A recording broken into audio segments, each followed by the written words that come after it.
नमस्कार, lead India के जनवरी update के इस वीडियो में आपका बहुत बहुत स्वागत है। आगे बढ़ूं उससे पहले wish you very very happy new year. जो भी मनोकामना आपके दिल में हो इस वर्ष जरूर पूरी हो। आप और आपका परिवार ना केवल खुश हो बल्कि आपकी सभी इच्छाएं पूरी हो, ऐसा मैं ईश्वर से प्रार्थना करता हूं। दोस्तों, जनवरी 2025 के कोर्ट मैरिज अपडेट में मैं आपको बताऊंगा कि एक ऐसी बात मैं आपको बताऊंगा कि 2025 में अगर आप कोर्ट मैरिज करने वाले हैं तो मैं दावे के साथ कह सकता हूं कि आपको यह बात कोई भी नहीं बताने वाला, लेकिन इस वीडियो में आप जान पाएंगे। और एक और महत्वपूर्ण बात यह है कि 2025 में कोर्ट मैरिज को लेकर अनेक बदलाव होने वाले हैं। उन सभी बदलावों के बारे में भी इस वीडियो में मैं बात करूंगा। अगर आपने 2025 के शुरुआत में ही इस वीडियो को पूरा देख लिया तो निश्चित रूप से आपके सारे कंफ्यूजन दूर हो जाएंगे। और अगर आप प्लान कर रहे हैं 2025 में कोर्ट मैरिज के लिए या मैरिज रजिस्ट्रेशन के लिए तो आपको बिल्कुल भी डरने, घबराने या कंफ्यूज होने की जरूरत नहीं होगी। तो दोस्तों, प्यार करते हैं और अपने प्यार को सफल भी बनाना चाहते हैं, शादी करना चाहते हैं। पेरेंट्स मान नहीं रहे लेकिन हम कैसे एक दूसरे को छोड़ दें। शादी तो करनी ही करनी है, तरीका क्या हो, कैसे सेफली शादी हो सकती है, घर वालों को भी कोई दिक्कत ना हो, इसके बारे में मैं बात करूं। बेसिक बात से शुरुआत करूं, स्टेप बाय स्टेप आपको गाइड करूं। उससे पहले बहुत सारे लोग जानना चाहते हैं कि क्या कोर्ट मैरिज वास्तव में बेहतर होता है, क्या कोर्ट मैरिज करना चाहिए, अरेंज मैरिज से कैसे बेहतर है। तो मैं अपने एक्सपीरियंस के साथ कुछ आपको ऐसे पॉइंट्स बताने वाला हूं जिससे आप साफ साफ समझ पाएंगे कि कोर्ट मैरिज क्यों बेहतर होता है। कोर्ट मैरिज से तात्पर्य यह है कि आप अपनी पसंद के पार्टनर के साथ शादी करते हैं तो आपको कुछ अलग, अरेंज मैरिज से कुछ अलग चीजें तो मिलती हैं। जो सबसे पहली चीज होती है वो है स्वतंत्रता। स्वतंत्रता इसलिए मिलती है क्योंकि आप चूंकि अपनी मर्जी के पार्टनर के साथ शादी करते हैं तो दोनों एक दूसरे को जानते हैं और वहां ज्यादा फ्रीडम मिलता है, बंदिशें नहीं होती है। घूंघट यहां तक करना है ऐसी कोई बंदिशें नहीं होती है, या आपको परंपराओं का निर्वहन करना होगा और उसके नीचे दब के रहना होगा, इस तरह की कोई चीज आपको नहीं सामना करना पड़ता है। दूसरी जो सबसे बड़ी बात है, अगर आप कोर्ट मैरिज या अपने पसंद के पार्टनर के साथ शादी करते हैं तो समानता का अधिकार यानी इक्वालिटी का अधिकार मिलता है। प्रायः ऐसा देखते हैं कि अरेंज मैरिज अगर हुई है तो लड़का किचन का मुंह भी नहीं देखेगा और लड़की को किचन का काम करना ही करना है। लेकिन अगर आप कोर्ट मैरिज करते हैं तो इतना कंफर्ट होता है, इतनी इक्वालिटी होती है कि दोनों अपने काम को ना केवल बांट सकते हैं बल्कि इक्वालिटी के साथ कर भी सकते हैं। जो तीसरी महत्वपूर्ण बात होती है, अगर आप कोर्ट मैरिज करते हैं तो आपको कानूनी संरक्षण भी मिल जाता है। कानूनी संरक्षण इसलिए मिलता है क्योंकि आपने वहां मैरिज को प्रॉपर ना केवल किया होता है बल्कि उसको कोर्ट से या गवर्नमेंट से रजिस्टर्ड भी कराया होता है। इससे भी आपको प्रॉपर लीगल प्रोटेक्शन मिलता है। जो चौथा पॉइंट है वो है सामाजिक मान्यता। देखिए, कोर्ट मैरिज करने के बाद से एक बहुत ही महत्वपूर्ण चीज होता है कि सोशल एक्सेप्टेंस आपको मिलेगा या नहीं मिलेगा। लेकिन अगर आपने कोर्ट मैरिज किया है तो यह भी धारणा विकसित होती है कि चूंकि दोनों एक दूसरे से प्यार करते थे और दोनों ने जाति और धर्म की परवाह किए बगैर शादी कर ली तो थोड़े समय तक डिफिकल्टी होती है, लेकिन बाद में पारिवारिक और सामाजिक मान्यता जरूर मिलती है। और लास्ट पॉइंट यह होता है कि शोषण का कम जोखिम होता है, क्योंकि जब आप अरेंज मैरिज करते हैं आप दूसरे परिवार को नहीं जानते हैं, दूसरे पार्टनर को नहीं जानते जिसके साथ आपकी शादी होने वाली है। बहुत कम समय से आप एक दूसरे को जानते हैं। हो सकता है किसी मैट्रिमोनियल वेबसाइट के थ्रू जान पहचान हो गई हो या फिर किसी ने रेफरेंस दिया हो उसके थ्रू जान पहचान हो गई हो, और अब आपका अरेंज मैरिज होने जा रहा है तो उसमें जोखिम की संभावना बहुत होती है। लेकिन अगर आपने अरेंज मैरिज की जगह कोर्ट मैरिज को चूज किया है तो चूंकि दोनों एक दूसरे को जानते हैं, परिवार को भी जानते हैं, कमियों को भी जानते हैं, अच्छाइयों को भी जानते हैं, तो इसलिए शोषण की संभावना बहुत ही कम होती है।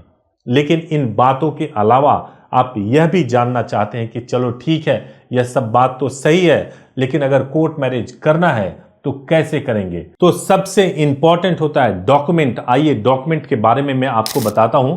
देखिए, सबसे पहले स्क्रीन पे समझना जरूरी है। तो दोस्तों, अगर आपको कोर्ट मैरिज करना है तो सबसे पहले लड़के के पास में आधार कार्ड होना चाहिए। ये मैंडेटरी डॉक्यूमेंट होता है, आधार कार्ड तो आपके पास होना ही होना चाहिए। इसके अलावा जो सबसे इंपॉर्टेंट होता है वो बर्थ प्रूफ के लिए होता है। बर्थ प्रूफ में मैं आपको लिस्ट ऑफ डॉक्यूमेंट बताने जा रहा हूं। सबसे पहला चीज है कि आपके पास में बर्थ सर्टिफिकेट होना चाहिए।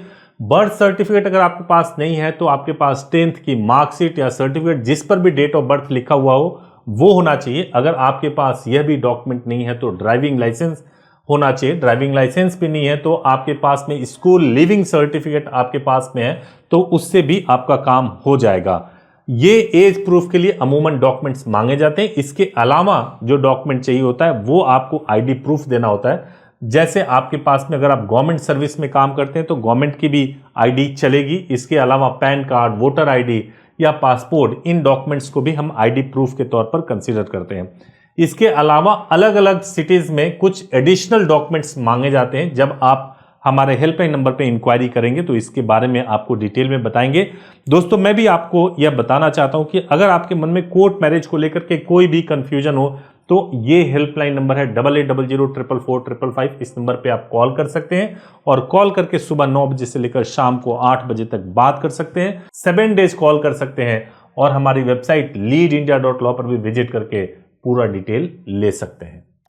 तो दोस्तों, डॉक्यूमेंट के बाद से बात करेंगे हम एज के बारे में बात करेंगे। एज को लेकर काफी कंफ्यूजन है। कई लोग ऐसा मानते हैं, गवर्नमेंट के सोर्सेज भी बताते हैं कि कॉमन सिविल कोड आने के बाद से एज में परिवर्तन होने वाला है। मैरिज की एज में परिवर्तन होगा, लड़कियों की शादी की एज में परिवर्तन होगा। लेकिन अभी जब ये वीडियो शूट हो रहा है अभी भी लड़कियों की शादी की एज 18 वर्ष ही है और लड़कों की शादी की एज 21 वर्ष है।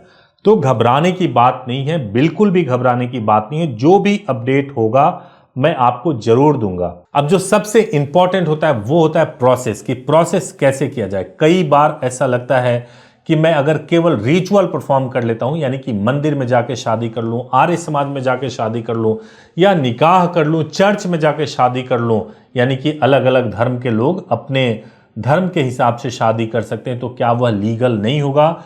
क्या मुझे फिर भी कोर्ट में जाना पड़ेगा और मैरिज को रजिस्टर्ड कराना पड़ेगा? तो इसका जवाब है बिल्कुल हाँ, क्योंकि ऐसे कई मामले हो गए हैं। सुप्रीम कोर्ट के आदेश आए, हाई कोर्ट के आदेश आए कि अगर आपने मैरिज किया है और मैरिज को रजिस्टर्ड नहीं कराया है तो एक तरीके से उस मैरिज की कोई वैल्यू नहीं होती। यह ठीक उसी तरीके से होता है कि आपके पास बंदूक तो है लेकिन उसकी गोली नहीं है और आपको उससे कोई लाभ नहीं मिलने वाला।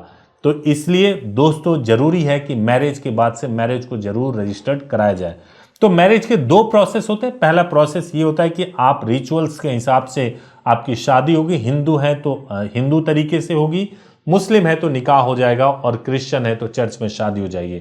उसके बाद से आपको अपने मैरिज को जरूर रजिस्टर्ड करा लेना चाहिए। रजिस्टर्ड या तो आप एसडीएम ऑफिस में कराएंगे, मैरिज रजिस्ट्रार के पास में कराएंगे या नगर निगम में कराएंगे।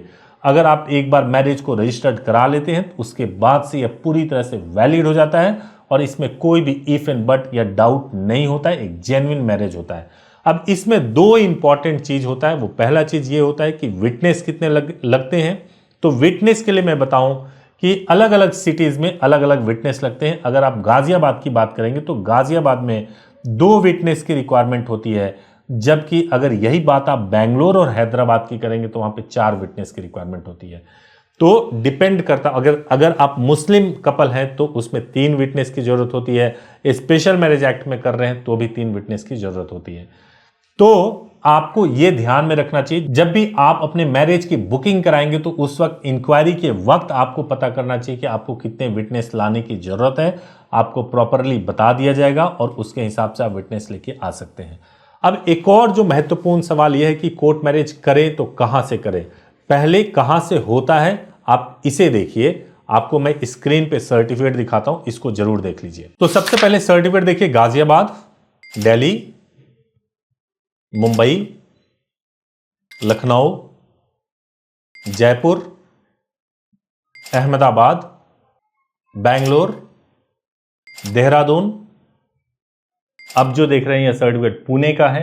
ये मैंने आपको कुछ सर्टिफिकेट दिखा दिए कि एक्चुअल में कोर्ट मैरिज सर्टिफिकेट कैसा होता है, लेकिन मैं यहीं पे बताना चाहता हूं कि कई लोग ऐसे होते हैं जो कोर्ट मैरिज सर्टिफिकेट के नाम पर आपको एफिडेविट पे स्टेटमेंट लिखवा कर दे देते हैं, उसको नोटराइज करके दे देते हैं और कहते हैं लो जी आपकी शादी हो गई।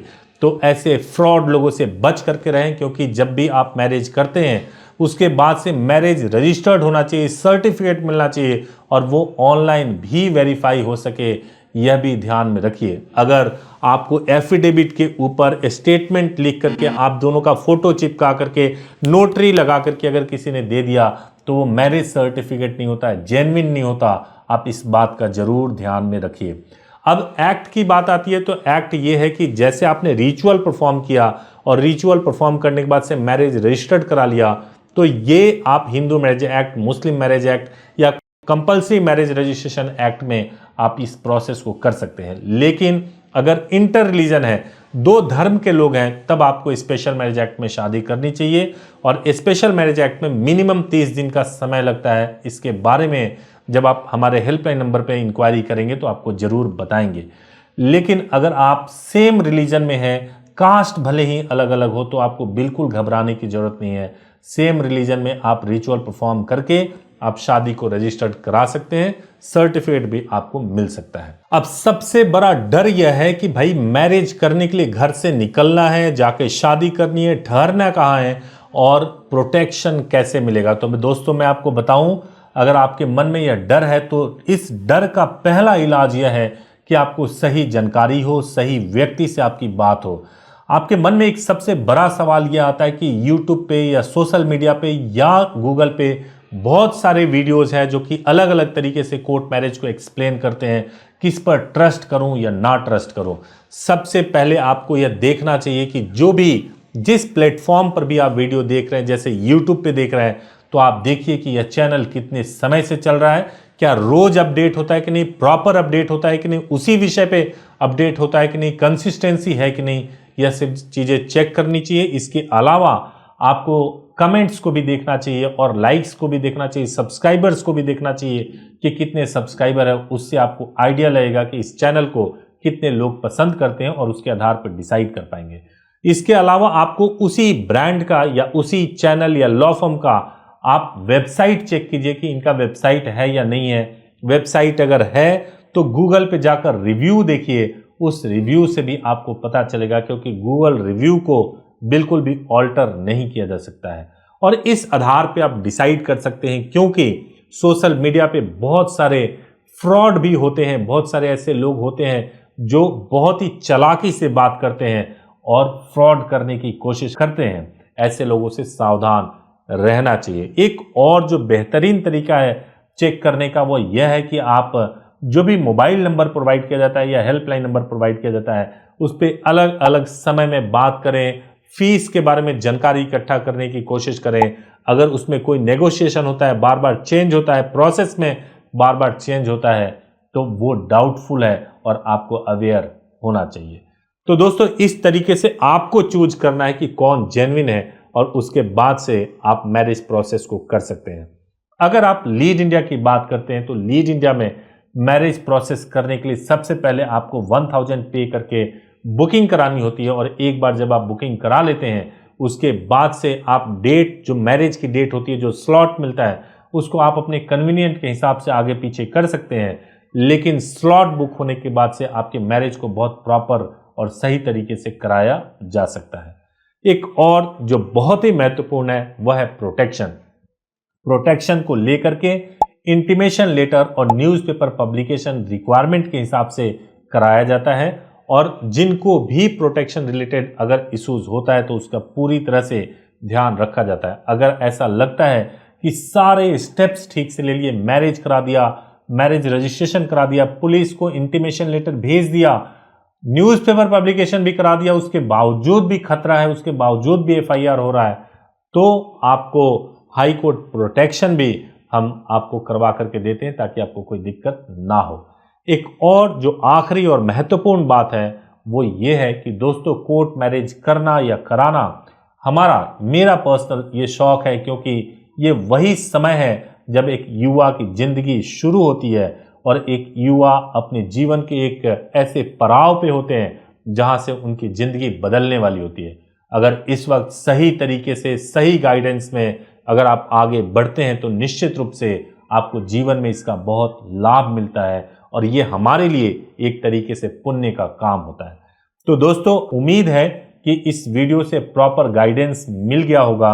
अगर कोई भी सवाल या कोई भी ऐसा चीज है जो बच गया हो, आप कमेंट में लिखिए, मैं जरूर उसका जवाब दूंगा और कोशिश करूंगा कि आने वाले वीडियोस में भी इन सभी सवालों के जवाब दूं और उन सभी सवालों के बारे में ठीक से अपडेट करूं।